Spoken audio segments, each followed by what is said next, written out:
સાહેબ મેં જોયું છે બિઝનેસમેનો પૈસા આવે ને પછી કે બૈરું નથી ગમતું. એટલે તું લુખો હતો ત્યારે તો તને કોઈ હાલતું નતું. હવે તને એક બૈરું મળ્યું છે, આખી જિંદગી તારા છોકરાઓને મોટા કર્યા છે, હવે તને ગમતું નથી. આ બધી ધંધાની પડતીની શરૂઆતો છે. મારી પાસે જે બધા કેસો આવે છે હું આખી ચોપડી લખી રહ્યો છું, સમય મળતો નથી. એવા એવા કેસો આપણે બધા આ માણસનું આવું, આ છોકરાનું આવું, આ છોકરીનું આવું. આ ગળા ઉપર છરીઓ એમને નથી ચાલતી સાહેબ. અહીં બેઠેલી દીકરીઓને પણ કહું છું, દીકરીઓ, ભગવાને તમને એક શક્તિ આપી છે કે તમારી મરજી વગર તમારી બે આંખથી નીચે કોઈના બાપની તાકાત નથી કે જોઈ શકે, આટલી તમને શક્તિ આપી. પણ તમે એને વાપરતા નથી એટલે સામેવાળો માણસ હિંમત કરે છે, ઘર સુધી આવી જાય છે. અને સાહેબ સૌથી વધુ બિઝનેસમેનોના ત્યાં જે પ્રશ્નો થયા છે છોકરા છોકરીઓના, કરોડો રૂપિયા હોય છે પણ એક છોકરાના ડિવોર્સમાં આખું ઘર ખેદાન મેદાન, કે સાટા પેટું કરેલું હોય, હે ને, બધા બહુ પ્રશ્નો છે. પણ આજે આપણે એટલું જ લઈને જવાનું છે કે જીવન સાથી નક્કી છે, જે છે એની જોડે જીવન નિભાવવાનું છે અને પડ્યું પાનું પાર પાડવાનું છે. બીજી કોઈ વાત ક્યારેય આવવી જોઈએ નહીં, નહીતર પથારી ફરી જશે. પાંચમી અને છેલ્લી વાત, મેં સરદાર પટેલની વાત કરી કે ખિસ્સામાં 270 રૂપિયા અને તોય 3000 કરોડનું સ્ટેચ્યુ ઓફ યુનિટી બનાવવું પડે. આનું નામ જીવન. ગાંધીજી સાલું ધોતિયાને એક ખિસ્સું નહીં, અને આજે અહીંયા એવું એક ખિસ્સું નહીં જેમાં ગાંધી ના હોય. આનું નામ જીવન.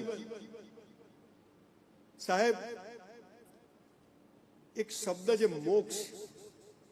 મોક્ષ એટલે શું? બધું છોડી દો. ના, કશું છોડવાનું નથી. મસ્ત જીવવાનું છે, એપલનો ફોન વાપરવાનો છે, મર્સિડીઝ ગાડી વાપરવાની છે, સારામાં સારા કપડા. હું તો સાહેબ સંડાસમાં બી મેં તો એસી લગાવ્યું છે. બધું હલા જીવી લો, ભગવાન પાછું લઈ લેતો.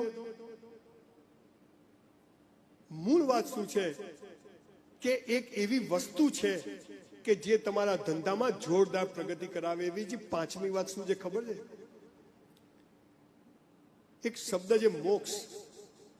સરદાર પટેલને જીવતા મોક્ષ મળ્યો, ગાંધીજીને જીવતા મોક્ષ મળ્યો, જનક રાજા જીવતા મોક્ષ. આ જીવતા મોક્ષ નું જીવન અત્યારથી શરૂ કરો.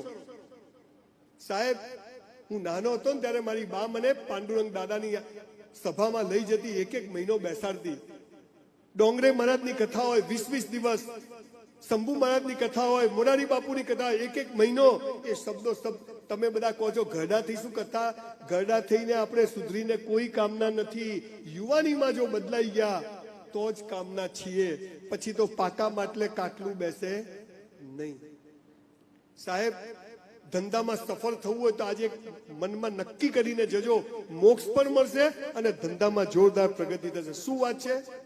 તમારી પાસે 1 લાખ રૂપિયા ભેગા થાય ને, કોઈ લોન બાકી ના હોય, કોઈને આપવાના ના હોય, તમારા પોતાના જ હોય, કોઈ માગવા વાળો ના હોય, કોઈ ભાગીદારમાં લેણું ના હોય, સરકારી ટેક્સ બાકી ના હોય, તમને એમ થાય કે એક્સ્ટ્રા પૈસા છે ને હવે આનું કંઈક કરવું છે, તો એક કામ કરજો. ના હોય તો આજે નક્કી કરજો, આ લાખ રૂપિયા 50,000 લઈને ગામડામાં જજો. અને તમે જે ગામડામાંથી આયા હો, તમારા સમાજની, કુટુંબની કોઈ બહેન, દીકરી, કુંવાસી દુખી હોય, એના ઘેર 12 મહિનાનું સીધું સામાન નખાઈ દેજો, જીવતા મોક્ષ મળી જશે. જીવતા મોક્ષ મળી જશે. ખૂબ બનાયા ભવનો, ખૂબ બનાયા મંદિરો, ચલો થોડા માણસો પણ બનાવીએ, ચલો થોડા માણસો પણ બનાવીએ. હું મર્સિડીઝમાં ફરું અને મારી બેન પાસે સ્કૂટર ના હોય, લાનત છે મારી મર્સિડીઝને. મારો બનેવી ગમે તેવો ખરાબ હોય, બેન મારી છે, આ ભાવ પેદા કરજો સુખી થવું હોય. ગાય કરતા પેલી જીવતી ગાય પેલી આ છે, પેલી તો છે જ માતા. આપણી બંગલાઓની સ્કીમ ચાલતી હોય, ફ્લેટોની સ્કીમ ચાલતી હોય અને આપણી બેન ભાડે રહેતી હોય. લાનત છે આપણા ધંધાને ને આપણી સ્કીમોને. સાહેબ જે બોલું છું એ કરું છું ને, કરું છું એટલું જ બોલું છું. તમને કહું છું સાહેબ, આજે નક્કી કરજો કે ભગવાન 2 પૈસા આપે, પહેલા કુટુંબની, પછી સમાજની, પછી ગામની, પછી ગમે તે સમાજની હોય, પણ 2-4 દીકરીઓને મદદ કરજો. ભગવાન તમને એવી મદદ કરશે કે જેની તમને કલ્પના નહીં. સ્વામી વિવેકાનંદે શું કહ્યું છે? ભગવાન તો દરિયો આપવા બેઠો છે, આપણે ભિખારીઓ ચમચી લઈને બેઠા છે. ભગવાન ગમે ત્યારે તડકો, ગમે ત્યારે છાંયડો, ગમે ત્યારે વરસાદ લાવી દે છે, તો આપણા જીવનમાં પણ ગમે ત્યારે આ બધું કરી શકે છે. આવો ઈશ્વર છે, એને આ 5 વાતો કરી છે કે તું આ કર, બાકીનું મારી પર છોડ. અર્જુન છે ને, અર્જુન જયારે પેલી માછલી વીંધવાની હતી ને તો કૃષ્ણ ભગવાન પાસે ગયો કે ભગવાન કાલે માછલી હોય, જોવાનું હોય, તીર મારવાનું, બધું કેવી થશે? ભગવાન કે જો હું કહું એટલું સાંભળ, પહેલા તો નીચે ધોતિયું ઢીલું પહેરજે, ફીટ ના પહેરતો કે પગ પોળા કરવાના છે, મોજડી પહેરતો નહીં, ચોમડાની લપસી જશે, પગમાં કડું પહેરતો નહીં, નહીં તો નસ ફસાઈ જશે, અહીંયા કમરમાં કંદોરો ટાઈટ બાંધજે એટલે બિલકુલ આમ ખેંચાય બોડી, ઉપર કશું ના પહેરતો. કૃષ્ણ કે ભગવાન કેટલી શિખામણો, સાંભળ શાંતિથી જે કહું એ. મુગટ બુગટ કશું પહેરતો નહીં, વાલ છૂટા ના રાખતો, નહીં તીરમાં ફસાઈ જશે, બધી શિખામણ. અર્જુન કે ભગવાન આ 50 વસ્તુ તમે કરવાની કીધી, આ 50 હું કરીશ તો તમે શું કરશો? ભગવાન કે હું ત્યારે પાણીને સ્થિર રાખીશ. તમે જયારે આ 5 વાતો કરો છો ને, બધું બેસ્ટ કરો, ઈશ્વર પર શ્રદ્ધા રાખો, મા બાપ પરિવારને સાથે લઈને ચાલો, જીવન સાથી સાથે દગો ના કરો અને મોક્ષ માટે જીવો ને, ત્યારે ભગવાન તમારા માટે બધું જ ઊભું કરી દે છે. 3 વર્ષ સાહેબ લખીને આપું છું તમને. આજની તારીખ જીપીબીઓની 9 તારીખ છે, સરસ તારીખ લખી રાખજો. અને ગરીબ બ્રાહ્મણના શબ્દો, હું તો જન્મે તો છું, કર્મે પણ બ્રાહ્મણ છું. બ્રાહ્મણ એ કોઈ જાતિ નથી, સમાજને દિશા બતાવે એ બ્રાહ્મણ કહેવાય. ગગજીભાઈને બ્રાહ્મણ કહેવાય, આઈન્સ્ટાઈને બ્રાહ્મણ કહેવાય. દિશા બતાવે એ બ્રાહ્મણ. અને એટલે જ કદાચ, અને હું તો 5 સપ્ટેમ્બરે જન્મ્યો છું, શિક્ષક દિવસે. કદાચ ગયા જન્મમાં માસ્ટર હોય, ભણાવતે ભણાવતે મરી ગયો હોય, પણ આપ સૌને કહું છું, આ દેશમાં જન્મ મળે, ગુજરાતમાં જન્મ મળે, બધા સ્પેર પાર્ટ ઓકે હોય, આ 5 વાતો કરીએ ને તો લોટરી છે, લોટરી. સાહેબ આ 5 વાતો કરવા વાળા અત્યારે 1 મિલિયન લોકો મને ફોલો કરે છે, રોજ 5000 મેસેજ. સાહેબ જીવન બદલાઈ ગયું, સાહેબ ભાગીદારીમાં હતું આમ થઈ ગયું, બેંકનું હતું પતી ગયું, સાહેબ આમ હતું પતી ગયું. આ જાદુ છે. મોબાઈલના તરંગો દેખાય છે પણ છે, ગુરુત્વાકર્ષણ દેખાય છે પણ છે, ઓક્સિજન દેખાય છે પણ છે. આ ઈશ્વર, મા બાપના આશીર્વાદ દેખાતા નથી પણ છે, એમની એમનો બરાબો દેખાતો નથી પણ છે. સાહેબ ભલે આપણે ગમે તે અમેરિકામાં રોડ રસ્તા, ઓસ્ટ્રેલિયામાં બધું સરસ, 80% લોકો દવાઓ ખાઈને ઊંઘે છે અથવા શનિ રવિ પીવું પડે.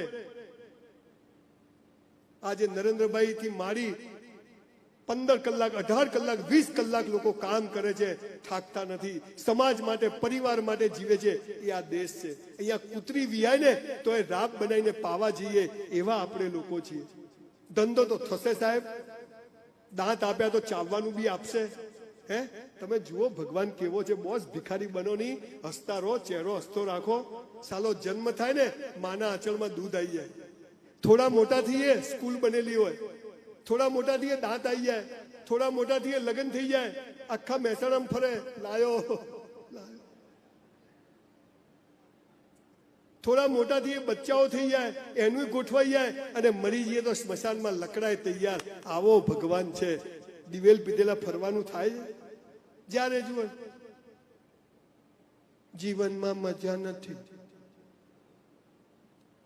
છેલ્લી વાત કહીને મારું વક્તવ્ય પૂરું કરું છું.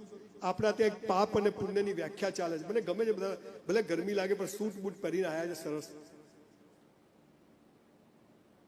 પાપ અને પુણ્ય એટલે શું? તમે જુઓ, તમે બધા અહીંયા તો તૈયાર થયા નહીં, પણ પટેલ પટલાની લગ્નમાં જાય કેવા તૈયાર થઈ જાય. હે હું ને મારી વાઈફ લગ્નમાં જઈએ તો મારી વાઈફને તો જોઈને મને થાય મારું બૈરું છે કે બીજાનું છે. અને ઘરમાં તો કામ વાળી કઈ ઘરવાળી કઈ ખબર જ ના પડે. બહાર જાય એટલે હીરો હિરોઈન, એટલે બીજાને બતાવવા જીવવાનું. સંજય બી ઘરે આવે તો નવી ચાદર, આપણે હાલા ફાટેલીમાં ઊંઘીએ. સંજય બી આવે તો નવી ક્રોકરી, આપણે હાલા તૂટેલી થાળી ગોળ ગોળ ફરતી હોય. મારા લગ્ન થયા, મારી વાઈફને મેં કીધું પલ્લવી ઘરમાં જ નવા કપડાં પહેર. મને કે કેમ? મેં કીધું તું મને ગમવી જોઈએ કે ગામને ગમવી જોઈએ? ઝઘડા જ થતા નથી. સાહેબ પાપ અને પુણ્યની એક જ વ્યાખ્યા છે, બાકી બધી ભૂલી જજો. પાપ લાગે મારા માથે. જે બીજાને બતાવવા કરો ને એ બધું પાપ, અને પોતાને બતાવવા કરો એ પુણ્ય. આટલી જ વ્યાખ્યા છે. આપણને ગમે કરવું, દર્પણમાં જોવાનું, બંદા ખુદ કી નજર મેં સહી હોના चाहिए. ખરાબમાં ખરાબ કામ કરવાની ઈચ્છા થાય તો કરી નાખજો, અહીંથી થવું જોઈએ.